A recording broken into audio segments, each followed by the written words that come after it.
Step into Value Zone. Value Zone. Hypermart. Patancheru.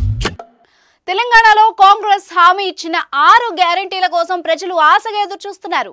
రాష్ట్రంలో కాంగ్రెస్ ప్రభుత్వం కొలువుదీరిన వెంటనే 2 గ్యారెంటీలను అమలు చేయగా మిగతా వాటి కోసం ప్రజాపాలన కార్యక్రమం ద్వారా దరఖాస్తులు స్వీకరిస్తోంది.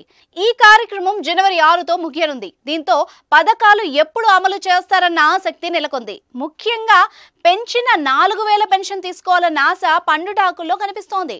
గత బీఆర్ఎస్ ప్రభుత్వం వృద్ధాప్య పెన్షన్ ని నెలకు 2000, దివ్యాంగులకు 4000 ఇచ్చేవారు.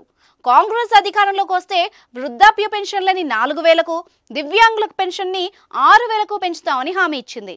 ఇటీవల జరిగిన ఎన్నికల్లో కాంగ్రెస్ అధికారంలోకి రావడంతో పెన్షన్లను పెంచారు. అయితే ఈ పెరిగిన పెన్షన్ ఎప్పటి నుంచి అందుతుందనే దానిపై ఇంకా క్లారిటీ రాలేదు. కొత్త సంవత్సరం జనవరి 1 నుంచి కాంగ్రెస్ ఇచ్చిన హామీ మేరకు 4000 పెన్షన్లు ఇస్తారని అంతా భావించారు. కానీ అది జరగకపోవడంతో పెన్షన్ హామీ ఎప్పుడు నిర్వహిస్తారని చర్చ మొదలైంది. అయితే 100 రోజుల్లో 6 గ్యారెంటీలు అమలు చేస్తామన్న రేవంత్ సర్కార్ త్వరలోనే మరికొన్ని హామీలు అమలు చేసేందుకు రంగం సిద్ధం చేసినట్టు తెలుస్తోంది. వచ్చే నెల అనగా ఫిబ్రవరి చివరి నాటికి 6 గ్యారెంటీల్లో మరికొన్నింటిని అమలు చేయాలని భావిస్తోంది. వీటిల్లోనే పెన్షన్ హామీ కూడా ఉందని సమాచారం.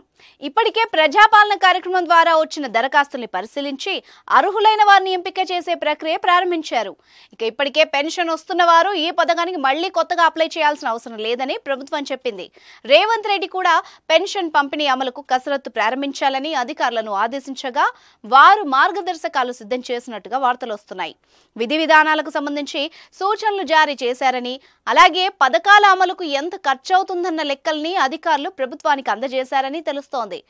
ఇప్పటికే పెన్షన్ స్కీముకు సంబంధించి నిర్దిష్టమైన మార్గదర్శకాలు ఉన్నందున చిన్న చిన్న సవరణలు చేస్తే సరిపోతుందని అధికారులు వెల్లడించినట్టు సమాచారం. ఫిబ్రవరి నెలాఖరులోగా లోక్సభ ఎన్నికల షెడ్యూల్ వచ్చే అవకాశం ఉంది. ఆలోపే పెన్షన్ పంపిణీతో పాటు గృహజ్యోతి కింద 200 యూనిట్ల ఫ్రీ కరెంట్, అలాగే మహాలక్ష్మి పథకంలో భాగమైన 500 రూపాయలకే గ్యాస్ సిలిండర్ వంటి పథకాలు అమలు చేయాలని కాంగ్రెస్ సర్కార్ భావిస్తోంది.